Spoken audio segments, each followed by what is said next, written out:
So today I'm going to be speaking with you about the Trecena of Ix. And so the Trecena of Ix, what do we know about Ix? The connection with the heart of Mother Earth, the connection with she who provides all for us, the connection with our mother. And also, we see it as a connection with the altars and the shrines, the connection with the sacred spaces, the connection with the magic of the earth, and the connection with our own magic. And so, for me, the Trecena of Ish is about remembering all of those things, remembering how we can connect with Mother Earth, remembering how we can connect with the sacred places of our world, and remembering how we can connect with the sacred within ourselves. And so we're going to begin the Trecena of Ish on the day 1 Ish, of course. 1 Ish. Oh, here we are, that's today. 1 Ish we could see as the renewal of that magic, because we have the 1 representing beginnings, representing freshness. We could see it as a reconnection with the heart of Mother Earth.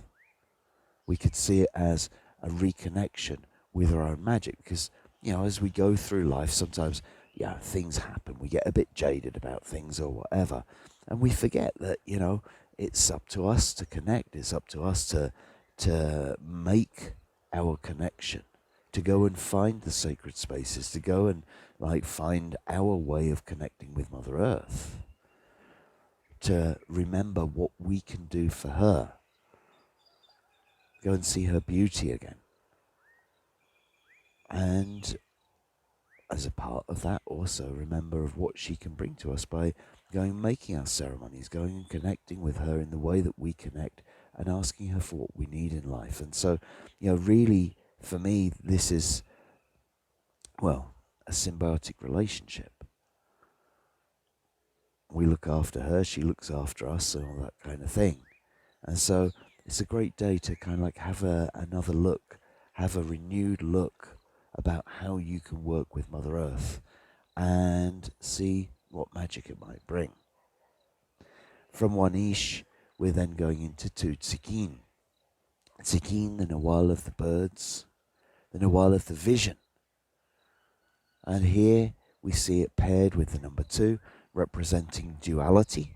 It can also represent partnerships and relationships and lovers. But really what I'm seeing on the 2 Tzikin day is about being able to really see, the differences in stark contrast. Now, one of the things that I like to say and see with 2 Tzikin, we can see that Tzikin, when Tzikin is flying high and getting an overview of everything, it gets a much better perspective of life. It gets a much better perspective of what's going on. And the number 2, representing duality, representing polarity, can be very much about seeing both sides of the story. Because when you're getting that higher perspective, when you're flying high, you see, right, okay, you got this over there, you got that over there, right, okay, now I can see what they're talking about, and I can see what they're talking about. And as such, Tzikin can kind of come back to earth and be the mediator, be the broker between these 2 opposing elements, be the broker between 2 rivals, as it were. And perhaps by having that overall vision, then Tzikin can help to broker a peace between the 2 polarities.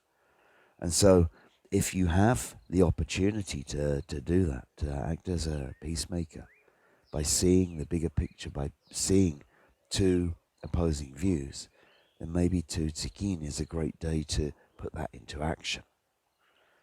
We can also see that with 2 Tzikin, this might be having let's say, a longer term view with regards to relationships and relationship issues.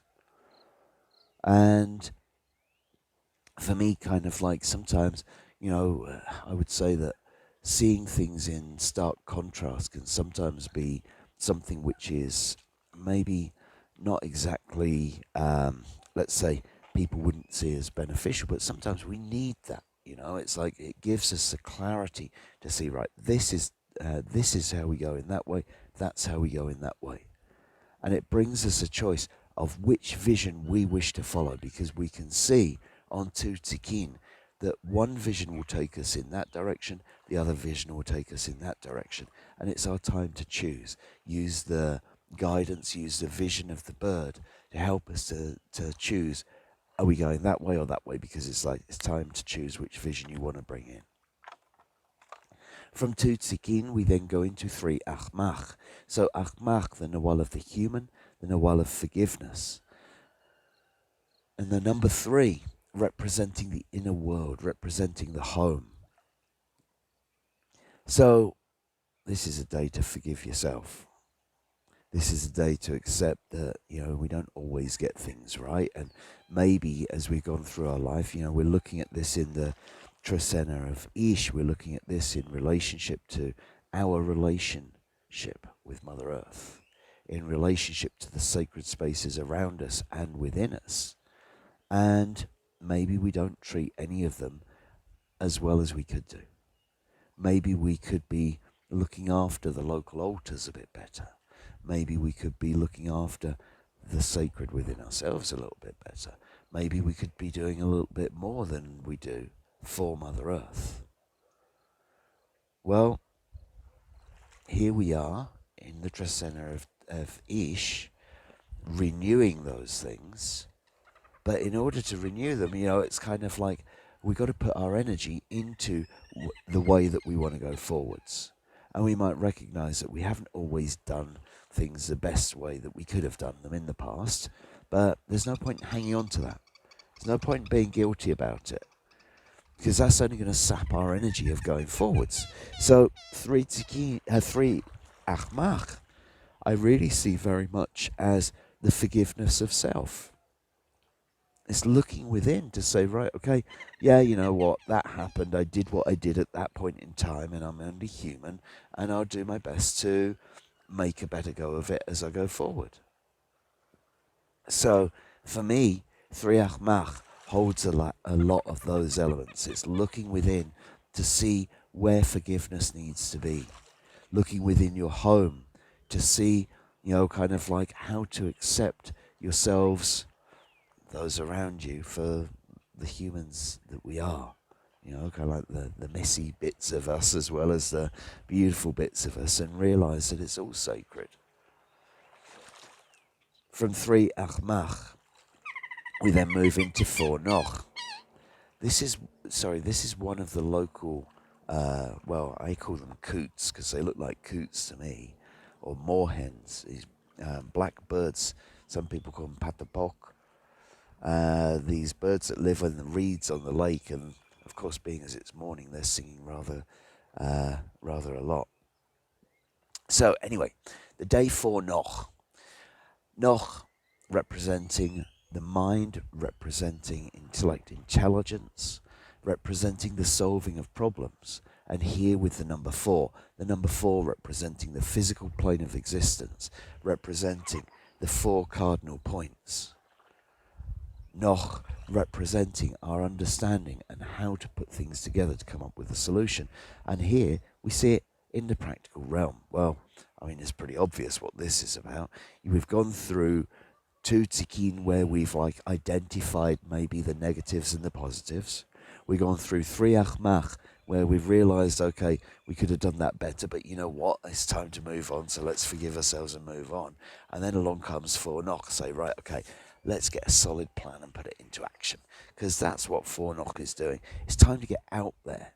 It's time to actually really, I was going to say put pen to paper, but I think putting pen to paper is maybe a little bit past it. Maybe that is kind of like write your plan down or whatever it might be. But for me, 4 Noch is really about getting it into action. We had enough time to think it through. Let's get out there and make something solid. So if there is a problem to be solved, it is a day to come up with a practical solution and get it into action. Because the 4 is take it out of your mind, because it's not going to do so much good in there, and get it down out into the physical world. 4 Noch is suggesting it's time to do that. From 4 Noch, we're then going into 5 Tash.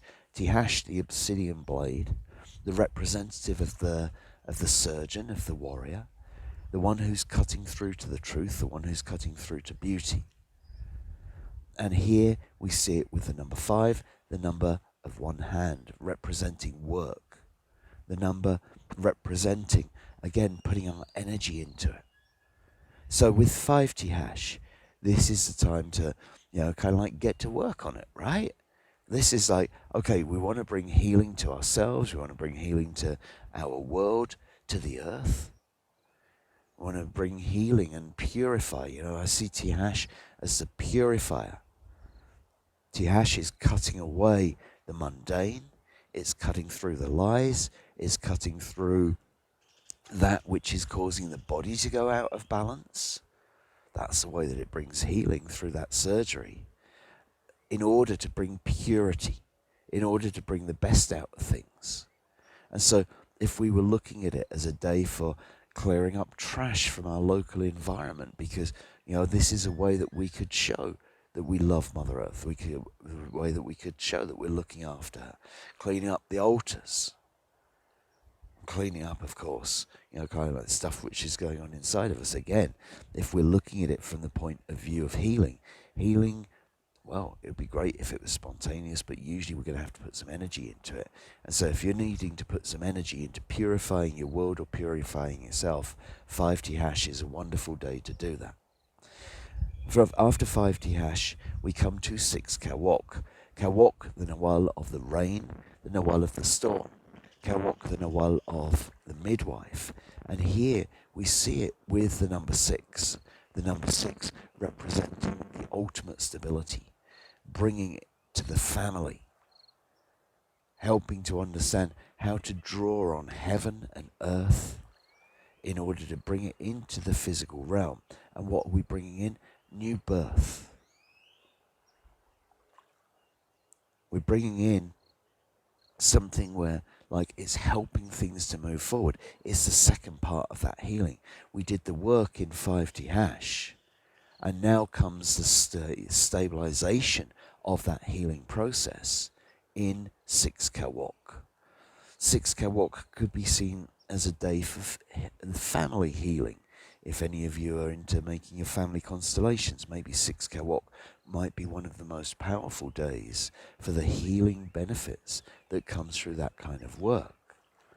But we could also see it as the day on which we help to move things forward, because Kwok is the storm that pushes things through, that brings that birth into the world. And here it's doing it in the ultimately stable way. This combined with the 6. So again, anything that you're trying to bring new into the world, anything that you're trying to bring healing to, then 6 Kwok would possibly be one of the very favourable days on which to do it. From 6 Kwok, we're then moving into 7 Achpu. Wukub Hunachpu. Okay? The old sun. Now, it always intrigues me that as we go through the calendar, of course we see different characters from the Popol Vuh pop up. And Wukub Hunachpu was one of the first brothers, the first twins that went into the underworld. In a way, we could see Wukub, the number 7, as representing the old. We can see it as representing dead or death. And Hunachpu, or Achpu, we can see as the sun. So it's like the end of the old sun. It's the death of the old sun. And Achpu can also represent leaders. It can represent leadership. And so, kind of like one of the things that we can see with 7 Achpu, because we can see it like a sun as being a civilization as being an age, a time of something. And so, in some ways, 7 Achpu could be seen as the end of the old guard, maybe the end of an old leader, where that sun, kind of like goes into the underworld, as they would see, like as the sun sets. And it's like, right, okay, that day is done, that day is dead. And so it can be like the descent of that leader into the underworld. It can also be seen as, kind of like the end of an era, of course. And so 7 Achpu could be quite a big day in that way. Achpu is also, we can see it as, the ability to see the divine, the ability to see, kind of like the brightness in things. And here we see it with the number 7, and the number 7 representing standing on top of the pyramid can show us all our choices. And so as we go through, okay, we might see it as this kind of like end of an era or something like that. But also, if we see the 7 as being like the end of the era because we got to the top of the mountain, as it were, from the top of the mountain where we can see all around us. And so it's like being able to see all of the divine paths which are open to us, which in this Trecena of Ix is something that we are re-identifying. It's like, right, okay, I've finished this bit now. I've finished this, kind of like this part of the work on my sacred path. Where am I going next? From my mountain view, from the top of the pyramid, I can identify the best places to go. That 7 Achpu day is going to take us through to 1 Achpu in 20 days' time. It's going to take us to a new spiritual path in 20 days' time. So 7 Achpu is a great day to identify that. Where is your new magic going to lie? Which new hero's journey are you ready to take? Well, 7 Achpu might be the end of one journey and the pause of 20 days to take stock of where your spiritual journey will go from there. From 7 Achpu, we're then going into 8 Imos, the celebration of the lakes, the celebration of the water element. Now, of course, it's interesting that this is going to turn up in the Trecena of Ix, where we're celebrating our connection with Mother Earth. And of course, we wouldn't have much connection if it wasn't for the water, which keeps us alive. And so 8 Imos, if there was a day to make your water ceremonies, it would be 8 Imos. If there was a day to do a beach cleanup, it would be 8 Imos, because that's a water ceremony as well. 8 Imos, also a ceremony, a celebration of the dreams, celebration of the spirit that comes to you to help you to understand and identify your dreams, to connect with Mother Earth through the water element, through the lakes and the seas. From 8 Imos, we're then going into 9 Ik, the breath of life. Ik, the Nawal of the wind which fills our lungs, the wind which brings us the ability to breathe and the ability to speak. And here we could also see it as the word of life.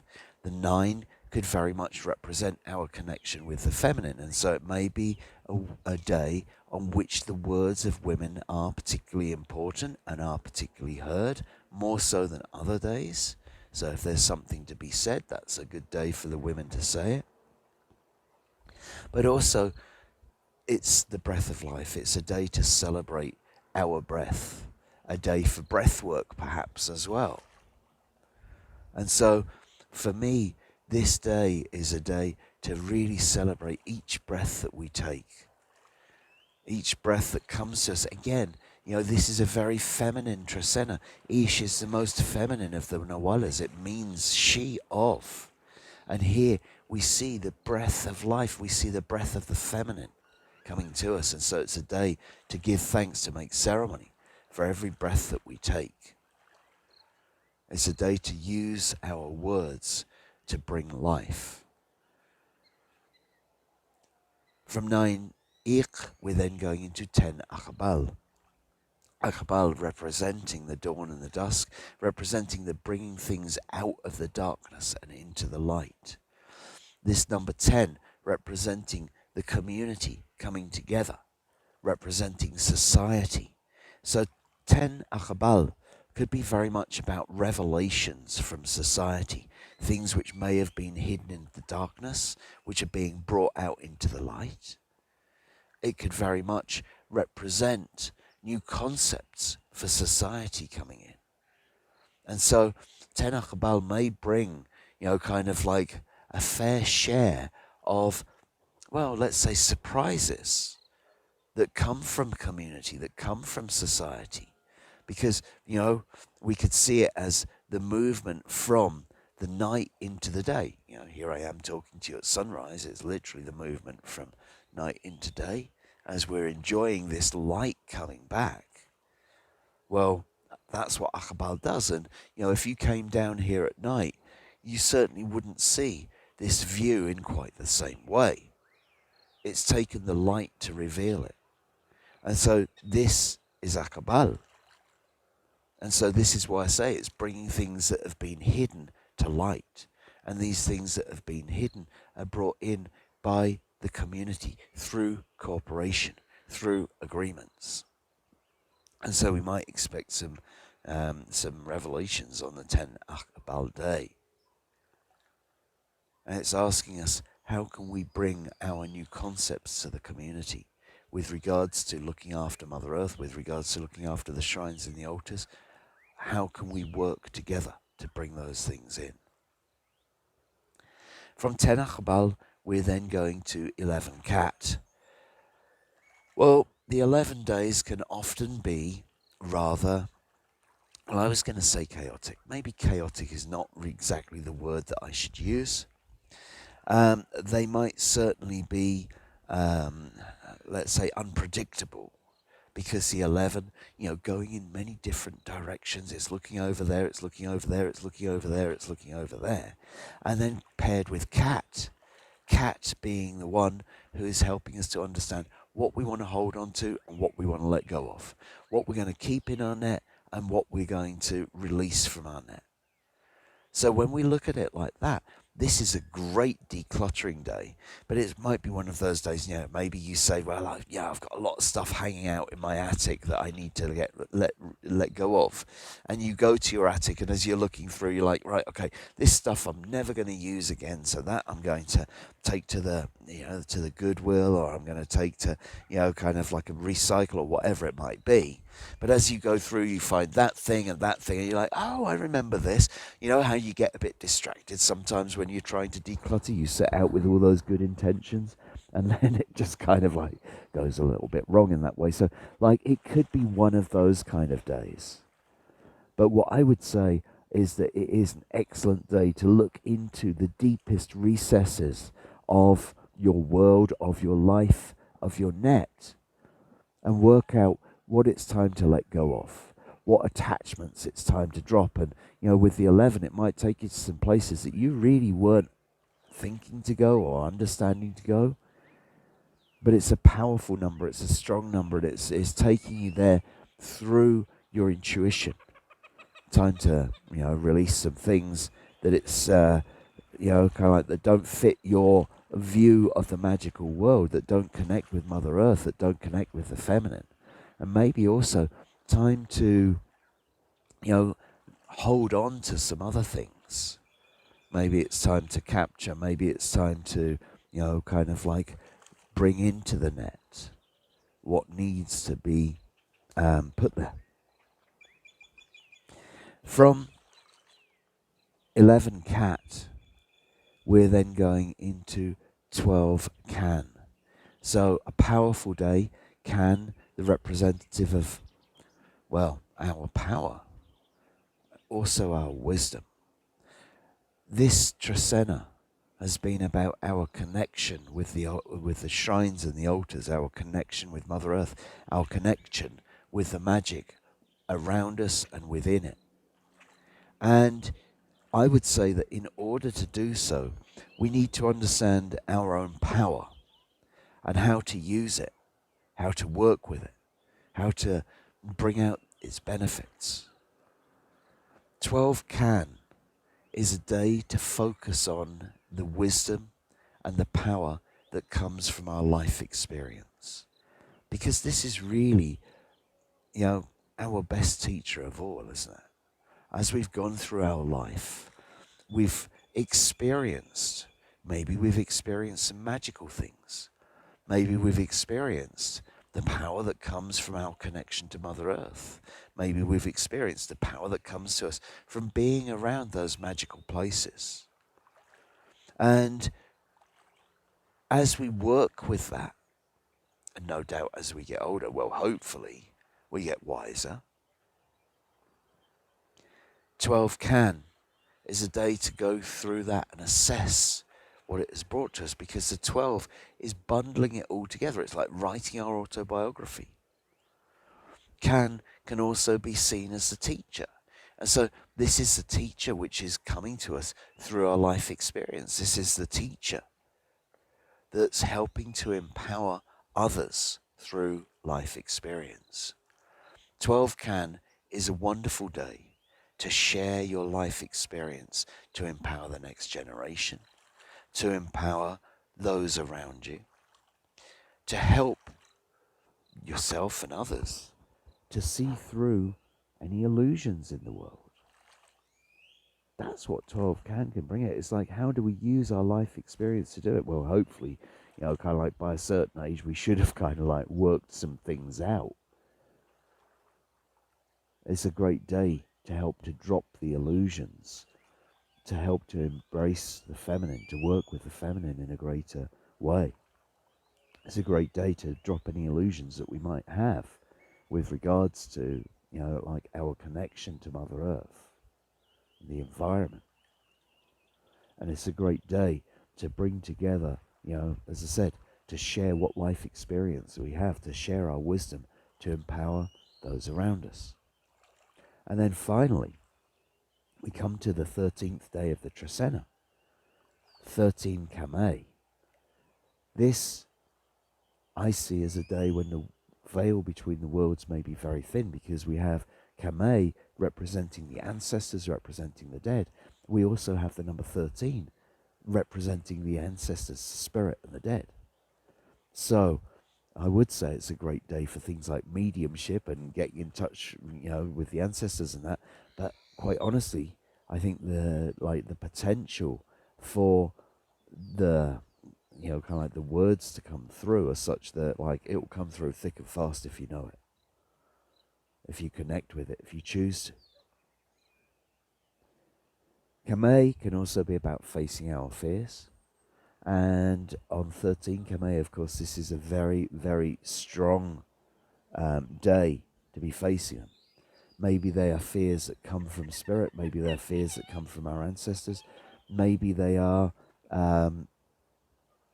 challenges that come in a very strong way. But what are we doing? We're finishing up this Trecena about our connection to the feminine, our connection to Mother Earth, and our connection to our magic, and our connection to the shrines and the altars. And here we have that connection with the ancestors coming through and saying, hey, kind of like, you may fear reconnecting with some of those things, but we're here to help you. There's a message to come through on 13 Kame that help, it's the ancestors walking with us and helping us to overcome our fears. And so it's a great day to connect, whether it is in, through divination or whatever means it might be, to connect with the ancestral world, to connect with spirit, and to understand how our connection with the ancestors can help us to overcome whatever fears that we might have in order to move forwards in our connection with Mother Earth, in order to move forwards in our connection with the altars. So, of course, it's a great day to visit ancestral places, a great day to make that divination, to understand how, kind of like the guidance of the ancestors or spirit might help us to overcome our fears. So, that's the Trecena of Ix. I hope that this has been useful to you. I hope that you've enjoyed the words and the scenery. And I look forward to seeing you again in 13 days' time for the Trecena of Ix. Thank you.